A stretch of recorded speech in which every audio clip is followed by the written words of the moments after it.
Well, joining us now from Florida is author Gerri Bauer. Now, Gerri writes Catholic historical romance novels.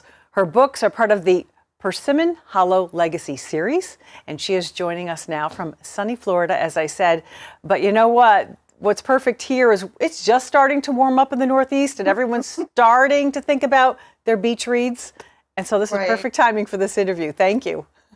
Thank you for having me on. Thank you so much. Your books are, what I love about this is, you know, they are all about love. They're about faith. They're about family. They're about community. Yes. This is good, wholesome reading.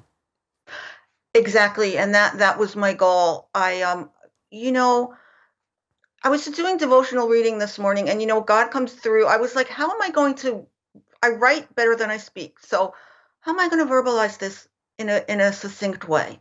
And, it was right there. It was by, if I can read for 1 second, by Mary Elizabeth Sperry. She works for the Bishops' Conference. And she said, we live in a culture that idolizes independence and self-reliance.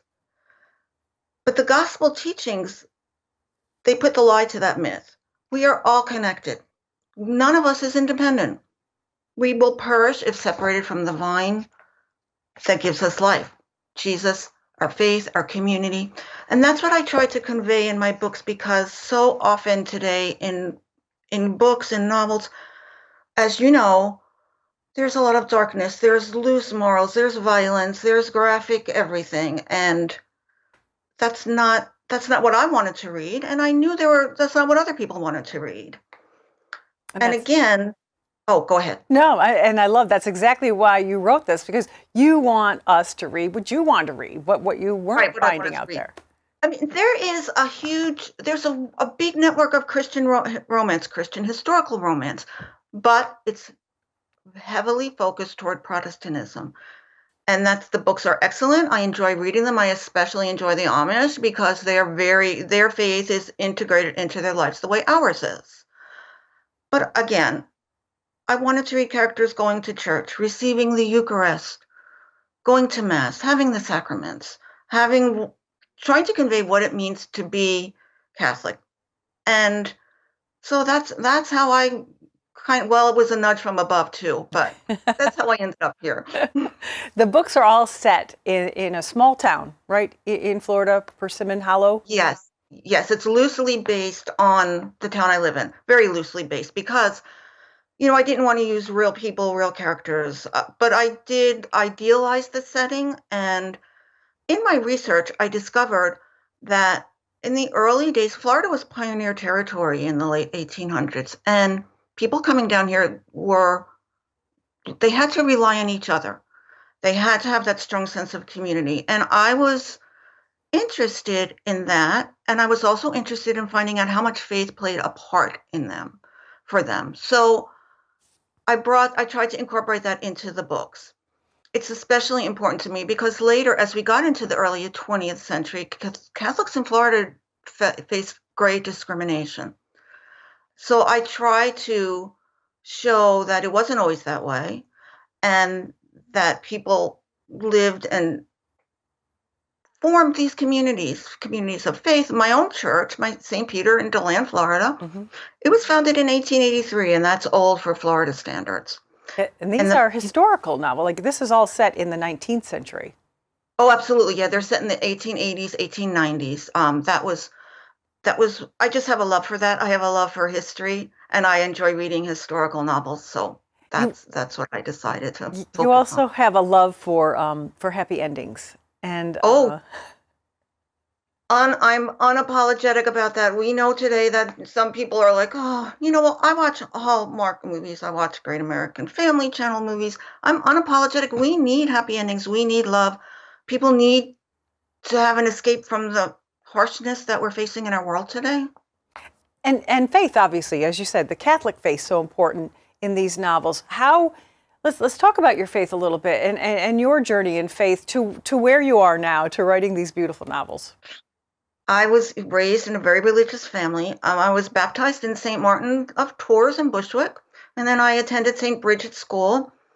As I got older, it was a tumultuous time. It was the late 70s, early 80s. I was caught up in that culture. I had an early abusive marriage that ended, but didn't get annulled right away. And I couldn't receive communion. This was very difficult. And I just fell farther and farther away. Then I had my own struggles with infertilities and miscarriages, and God had never left me. In fact, in hindsight, I see that God was guiding me, even all the years I thought I was, not needing him as much as I really did. And I read somewhere too, you said that the writing has really carried you through many years of heartache. It did. I had an early miscarriage, the days before when there wasn't even over-the-counter tests. Then I had years of infertility. Then when I was 41, it was like a miracle. We had given up hope, and all of a sudden I was pregnant. Everybody was overjoyed. So it's like, thank you, Lord. But I was writing through that dark period when I was trying, and my husband was very supportive through all this. But I wasn't having a happy ending, but my characters could. I mean, when I was little, I used to march around the house saying, I'm having twins. Grandma had twins. I'm having twins. They skip a generation. My happy ending didn't come, but my characters, they can have them. And that's what I feel like with your books too, that it's that hope that you're giving your readers. There's always hope.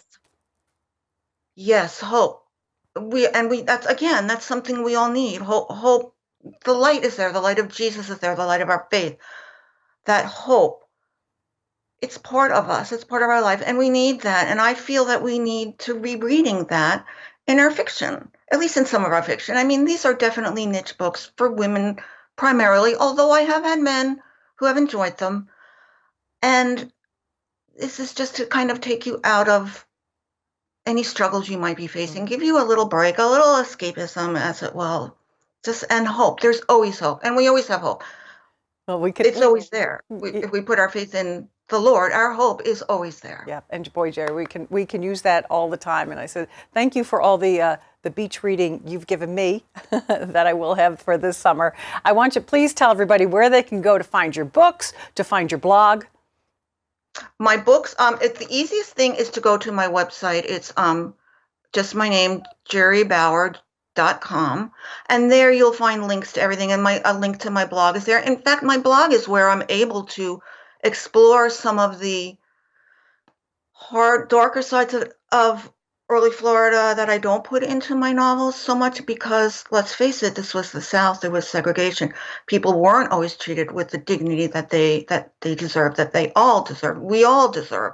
So to read these stories, but to also your blog with more, more on the history of Florida. Everybody, yes. You can go to Gerri's website, GerriBauer.com. And Gerri, thank you so much for joining us today. Thank you, Colleen. I really appreciate it.